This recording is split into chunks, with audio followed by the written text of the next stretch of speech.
Yeah, good day. This is Economics A level, paper 3 of 2, May June 2021. So we start. Yeah, the first question says, the question. The diagram shows, yes, the diagram shows a monopolistically competitive firm. Which point represents allocative efficiency? For monopolistic competition, they don't, in a monopolistic competition, firms do not allocate. Efficiency is difficult for firms, especially when it comes to productive efficiency. Firms in monopolistic competition are not productive efficient. But in terms of allocative efficiency, they can, because they always try to set their price higher than the marginal cost. So here we say, how can a firm, which point represents allocative efficiency here? What is allocative efficiency? Allocative efficiency occurs when a good that is being produced is at the level that maximizes the social welfare. So whenever a product is being produced and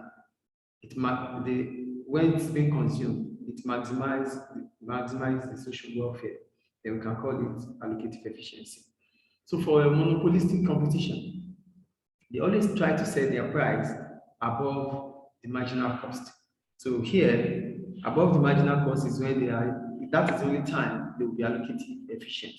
And that will be above C. So the answer is C. So the answer here is C. So question 1 is C. Question 2. It said, what is an argument against government intervention when there is a market failure? Remember, market failure is when economic agents, their decision leads to misallocation of resources. That is literally what that is literally what market failure is. So here they say, what is an argument against government intervention when there is market failure? Government intervention could increase positive externalities. That's not an argument. Government intervention could increase the availability of many goods. No. Government intervention could lead to a less efficient outcome. Government intervention could reduce information failure. Yeah, when there is market failure, and the argument against government intervention is that government intervention could lead to a less efficient outcome. So government is trying to intervene in the market, and at the end of the day, still be inefficient. So that is a market failure. So the answer is C. Question 2, C. Now go to question 3. Here it said, a government is choosing between 4 routes for a new road. The table provides details of the cost and benefits associated with each route. The government wants to get the highest return for taxpayers in terms of the social benefit relative to the private cost. Which route will government choose? They want the social benefit relative to the private cost. So that means the social benefit should be more than the private cost. So which route will the government choose?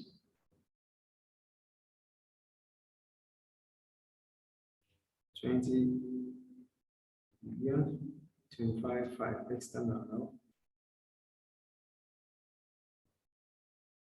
Yeah, private cost, external benefits plus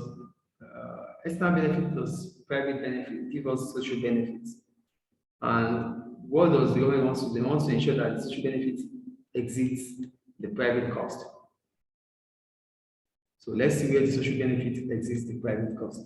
So we have 25, 30, private cost 20. Okay, we have 30 and 20, that's 10. We have external private 40, 25, that's 15. We have 10, 25, that's 35, that's 15. We have 10, 35, 30, that's 30. At point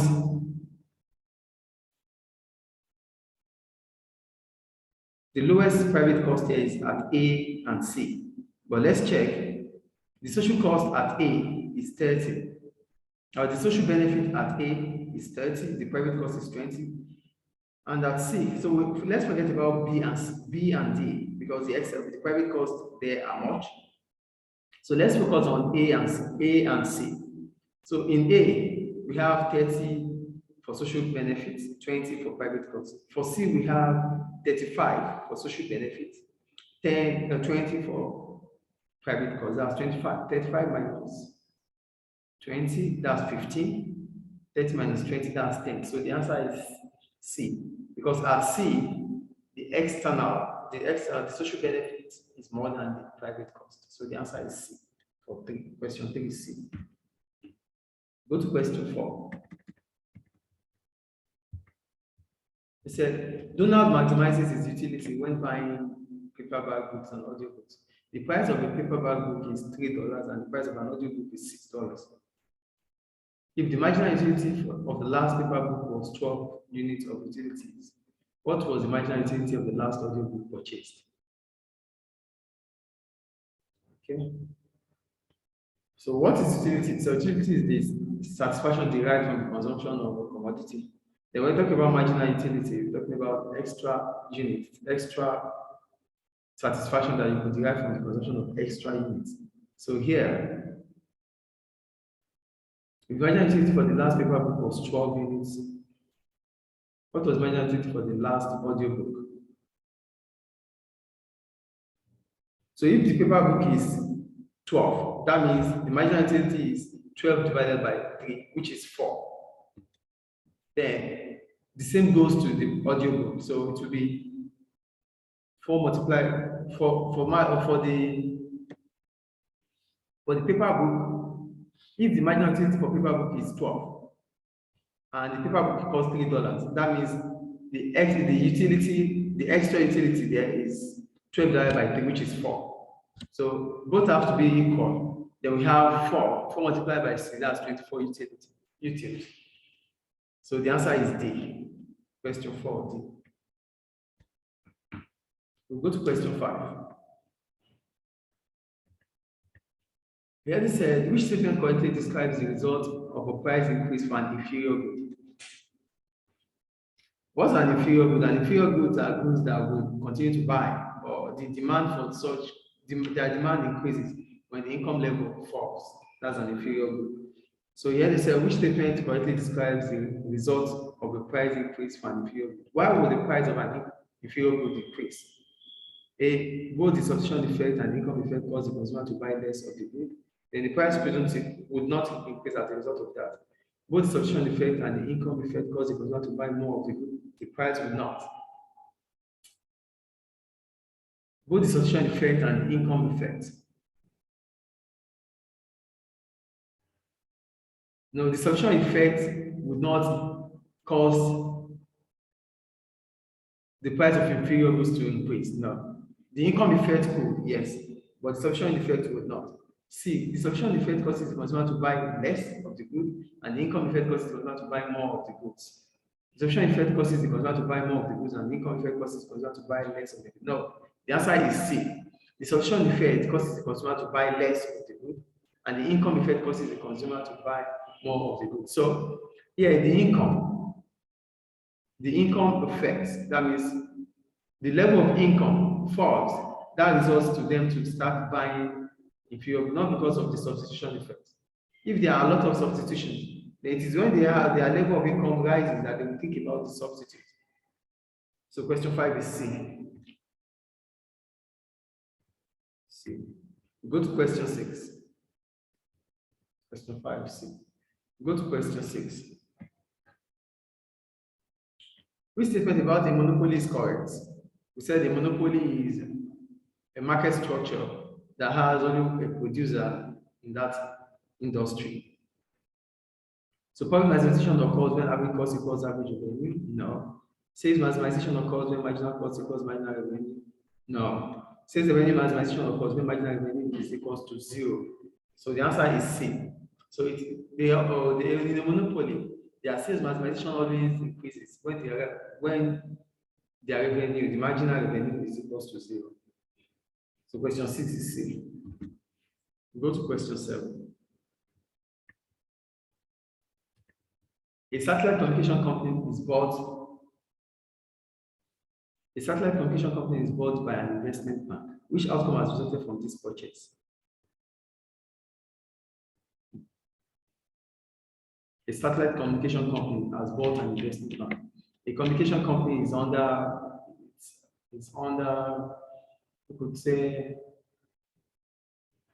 okay, for the investment bank, that's the financial sector, and communication sector, which is media, that's media. So they are not the same. So this is a sort of conglomerate integration. So conglomerate integration is the same as diversification. So the answer is B. Question 7B. Question 7B. Question 8. Here it said the diagram shows the long run average cost and the short run average cost curve. Okay. The diagram shows this curve for a firm and 3 short run average cost. Okay. Short run 1, short run 2, short run 3, and the long run average cost. So which statement is correct? Let's check again. Okay, so it's better this way. When the minimum point of SRAC3 is lower than the minimum point of SRAC2, it reflects the law of variable proportion? No, no. B. The law of diminishing returns explains why each of SRA's curve is U-shaped. Yeah, the law of diminishing returns explains why each short-run average cost remains a U-shape. The answer is B anyway. Question B. Question 8 is B. Question 9. So what is the most likely reason that barriers to entry might lead to X inefficiency? Barriers to entry could occur in a monopoly. So let's see what they're saying here. Barrier to entry means firms are stopped or are not given the opportunity to go into the industry. So the firm has no incentive to cut its cost of production. What is the most likely reason that barriers to entry might lead to X inefficiency?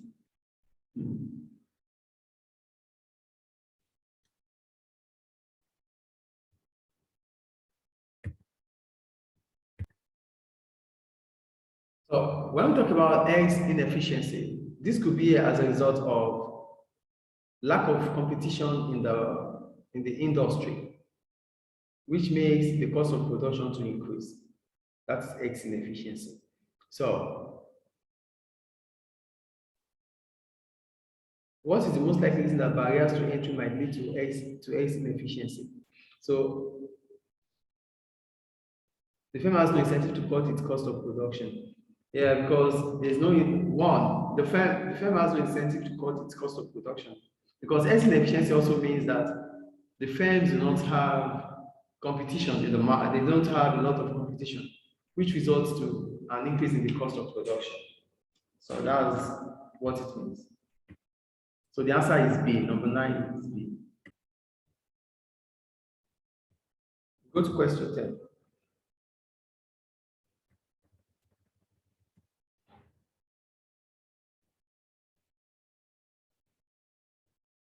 The diagram shows the long run cost and revenue curves for the public sector monopoly. The average revenue, the marginal revenue, the long run average cost, and the long run marginal cost below the average revenue. So the government tried to set the price that maximizes social welfare. And when we talk about social welfare, we're talking about satisfaction of the society. So what will be the consequence of this? If government wants to try maximize social welfare, they will make a loss. The firm will make a loss. Number 10 is B. Because government would not charge, higher prices. So they might make a loss as a result of that. Question 11. The information gives the characteristic of a market structure. The two leading banks control 60% of the market. Other large firms and a few smaller firms exist in the market. Prices tend to be stable. There are significant barriers to entry. Which market structure is this most likely to be? It is not a monopolistic competition. It is not a monopoly. It is not a perfect competition, but what? Oligopoly. Oligopoly is a market structure that have few brands or few firms controlling the large market. The answer is C. Question 11, C. Question 11, C. That's oligopoly. Go to question 12.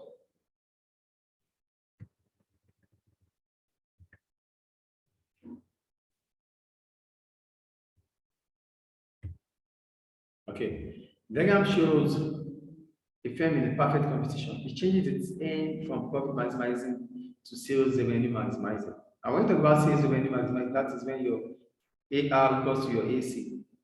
So, which type of profit was it making in each case?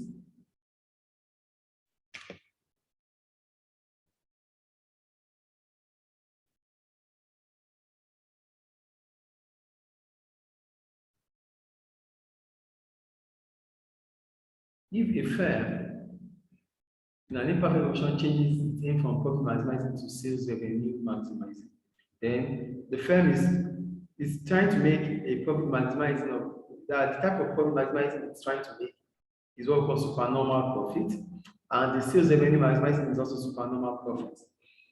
So the answer is D. Question 12, D. Go to question 13. It said in various countries, the supply of public utilities such as water, electricity have been licensed by the government to a few private firms. What should government do to persuade these public-seeking private firms not to overcharge consumers? Allow private firms to merge to create a monopoly. If they create a monopoly, then the prices will rise. Appoint a regulatory body to guarantee supplies at all times. To guarantee supplies at all times, that would raise the cost of production for firms. They would want to charge more, they would want to charge higher.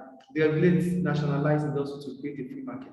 A free market will want to maximize profits.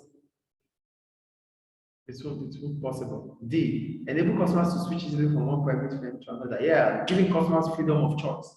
That allows them to be able to choose. So, yeah, the only way is to give customers freedom of choice. That would result into lower prices for firms because they have a lot of competitors. So the answer is D, question 13, D. Question 13, D. Now we'll go to question 14. The government tends to use pollution permits to reduce environmental damage. Under what circumstances is this policy most likely to fail to achieve the intended reduction? Firms within the scheme are required to have a sufficient number of permits to cover the amount of pollution emitted in production. That wouldn't be a failure. Firms improve their technology to reduce damage. Improvement in technology would not even cause a failure. It increases what government policy is all about. So it's a great achievement. Firms that do not use all of their permits can sell some of them to other firms. That does not even lead to a failure. The fourth one, the permits do not impose strict enough limits on carbon emissions. Yeah, if the permits do not impose strict enough limits on carbon emission, that means people still find a way around it. It means that the policy is not so strict. It means that the policy doesn't stop them from pollution. So that means the policy failed. If people are not punished accordingly to what they've done wrong in terms of pollution here, that means the policy the government is imposing is a failure or has failed. So the answer is D, question 14D. Question 14D. Go to question 15. The government is committed to reducing the Gini coefficient. Which policy is most likely to fail to achieve that policy objective?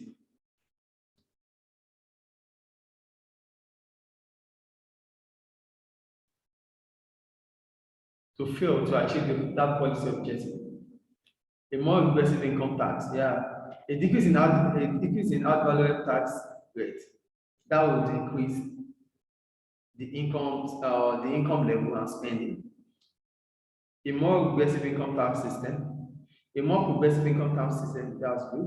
An increase in transfer credit to the unemployed, that balance the income, that regulates income. That reduce the gap. That bridge the gap, reduce the gap between the poor and the rich.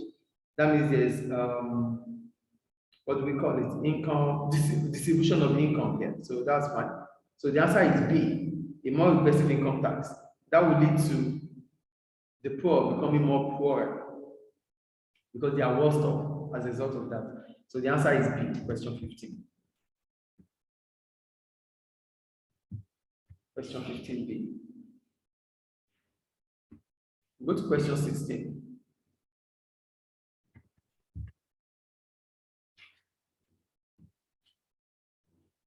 Which calculation would give the marginal revenue product MRP of labor for a firm selling its product in an imperfectly competitive product market? Average output produced per worker employed times price of the good. Yes, average output produced per worker employed, that's per labor employed multiplied by price of the product. B. The answer is B. Question 16 is B. It's just about the formula. MRP is APE multiplied by the price of the product. So it's B, question 7. Now, question 16 now. Question 17 we go. It said, here they said, sorry, for marginal revenue, it's marginal revenue. So marginal revenue should be for extra, sorry, it's not B. Extra output produced by an additional worker multiplied by the marginal revenue of the product. It's C. Sorry, please, it's C. Yeah, because we're talking about marginal revenue, yes, extra products produced by an additional worker, that's an extra worker multiplied by the extra revenue of the product. Question 16 is C. We go to question 17. The diagram shows the demand for and supply of labor in 4 markets. In which market would labor transfer earnings exceed its economic rate?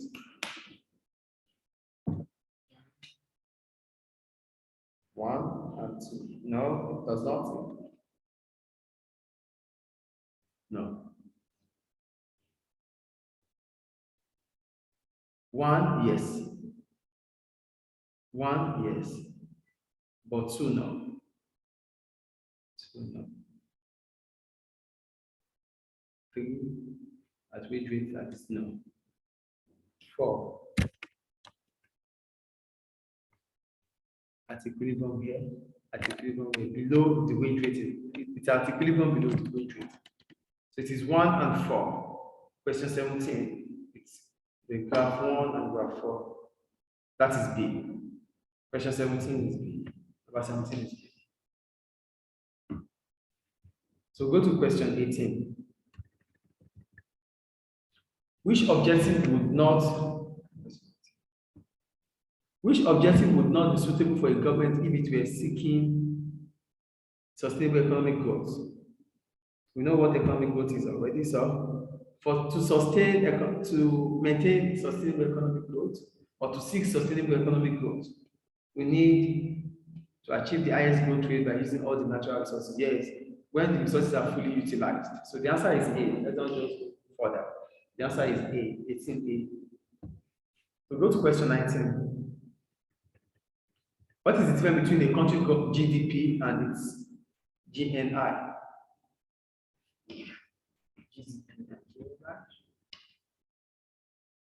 So the difference between the GDP and the GNI is the gross national income is about the net profit from income abroad. So the GDP plus net profit, net property income from abroad. That makes our GNI. GNI is GDP plus the net property income from abroad. So the answer is C, number 19. C. Go to question 20.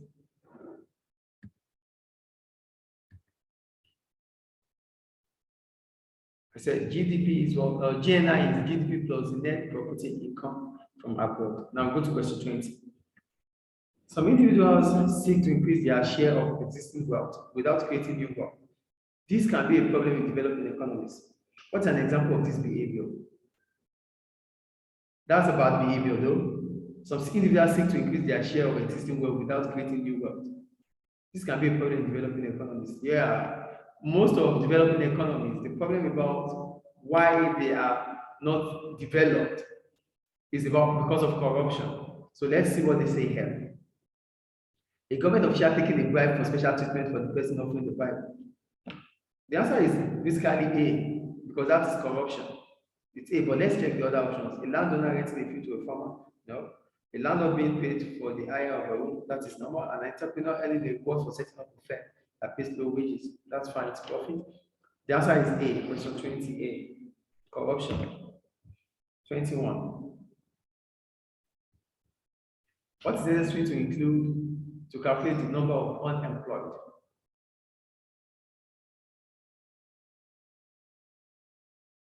Everyone unemployed, number of unemployed, everyone of working age who is not in employment, no.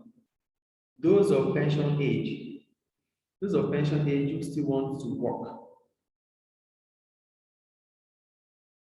Yes, we can calculate that. Yes. Part-time employees seeking full-time employment. Yeah, they still need to work. They want more work. So the answer is B. Everyone of working age who is not in employment cannot be calculated.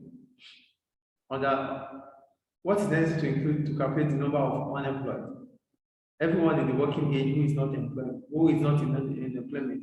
Some might choose not to be employed, so it is not unemployment. So B, it is a no. But those in pension age who still want to work, yeah, they are considered as unemployed.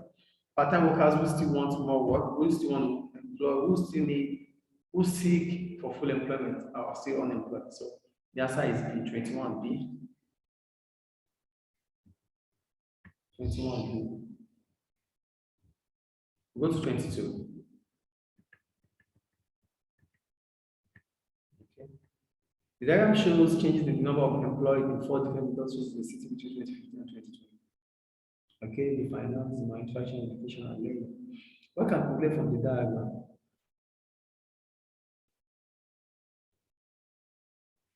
Finance was always the largest employer.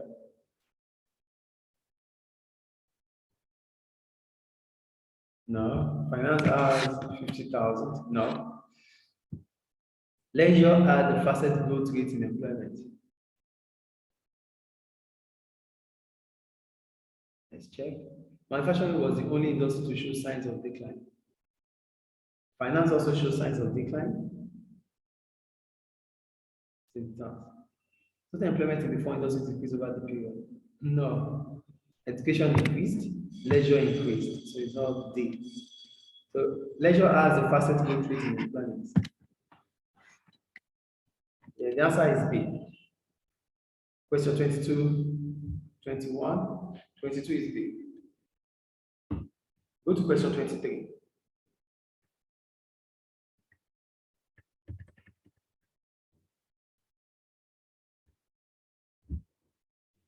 At the start of the year, the production possibility frontier, the PPF for an economy is at PPF 1, and the economy is at point S, that inward. At the end of the year, production possibility frontier moves to PPF 2, and the economy at point T. Which diagram shows that the economy has experienced actual growth but not potential growth? It is A. It is A. It is an actual growth, not potential growth, because if it's potential growth, it should be an outward shift. So 23 is A.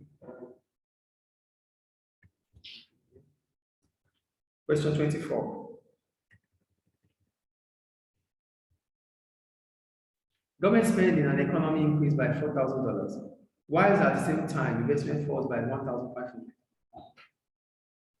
What will be the increase in national income following these changes? Calculate that.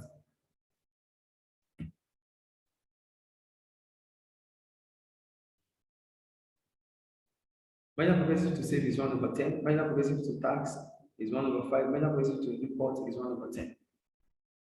So we have changes.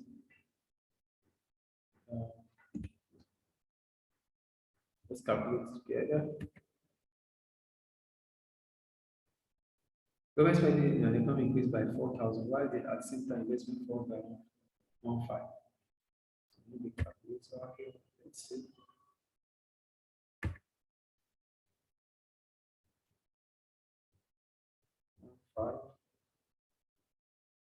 to save is 1/10, 1/5, and 1/10.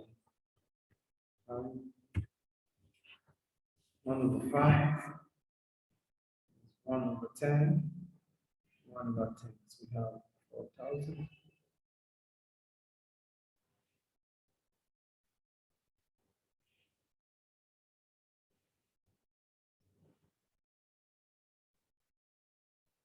And 1/10, 0, that's 4,400. 4,000.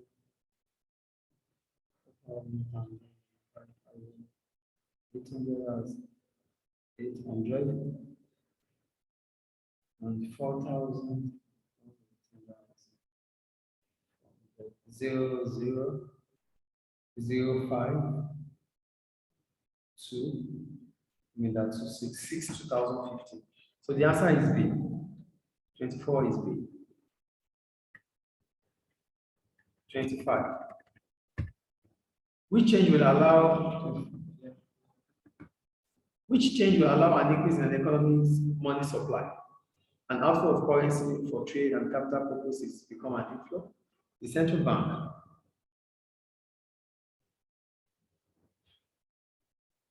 Which change will allow an increase in an economy's money supply? An outflow of currency for trade and capital purposes become an inflow. Wow.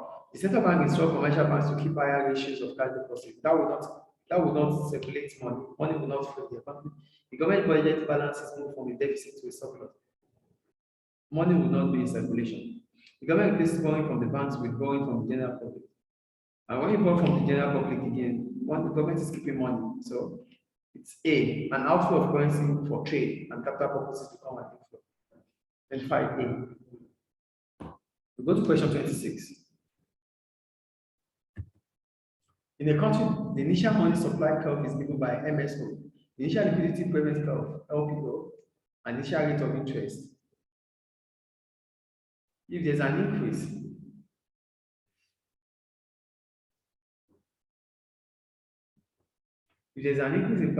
in precautionary motive for holding money, which diagram shows the changes that will occur? Precautionary motive. Precautionary motives means you're trying to save for the rainy days. So let's see.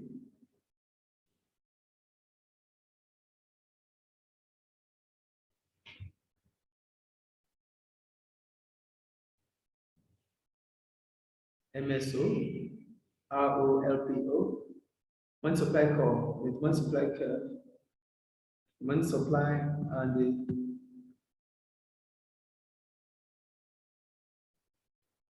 liquidity preference. Should be LPO, LP1. There should be LPO, move to LP1 and MSO, money supply 0. The answer is D. Question 26A. Question 27. The UK gives aid to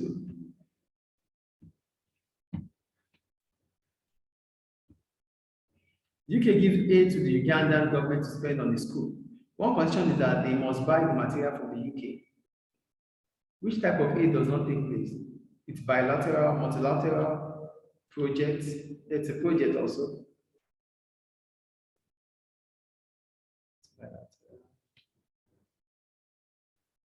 Which type of aid does not take place? It's a bilateral. It said the UK gives aid to Uganda. That's UK and Uganda. So that's by its own multilateral. It's a project, it is tied, it's bilateral because it involves two countries here. It is not multilateral. 27 is B. 27 is B. It is not multilateral. If it involves more than two countries, that is multilateral. So it is between UK and Uganda, that's by. Question 28. Unemployment in an economy increases. What is probable consequence? A switch from direct to indirect taxation. An increase in demand pull inflation. If there's unemployment, there's no money in circulation. Aggregate demand will even fall. It's not B. An increase in the balance of trade deficit. It cannot balance. The balance of trade deficit, an increase in the balance of trade deficit. No, it does not go with unemployment.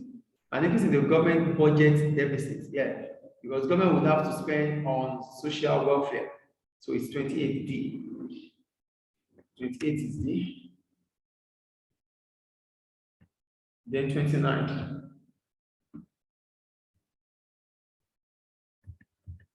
The government of Lesotho introduces a program to promote exports and to encourage firms to expand by subsidizing local entrepreneurs.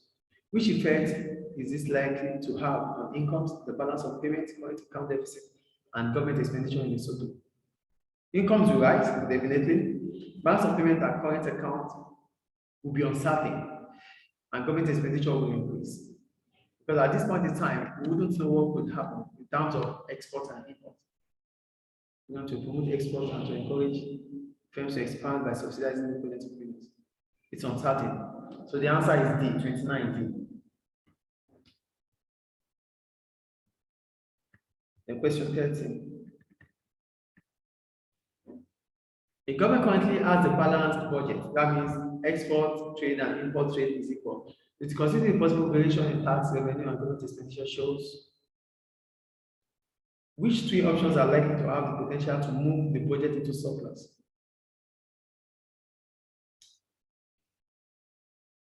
Increase tax revenue, increase government expenditure. Yeah, this could shift, this could move the budget to be into surplus, yes. Increase tax revenue, reduce government expenditure, that can also help, yeah, because government will make more and reduce less. Why government expenditure here, if it increases, it could help firms to increase their output because they could do that through subsidy. So WX can make sense. No, if government reduce taxes and increase expenditure, it will be deficit, it will be a deficit budget. And Z, tax revenue, yes, government could reduce tax revenue and at the same time reduce government expenditure. So it is W, X, and Z, which is B. Question 30 is B. So 30 is B. So thank you. That's all about paper 2, paper 3 of 2, 2021 major. Thank you.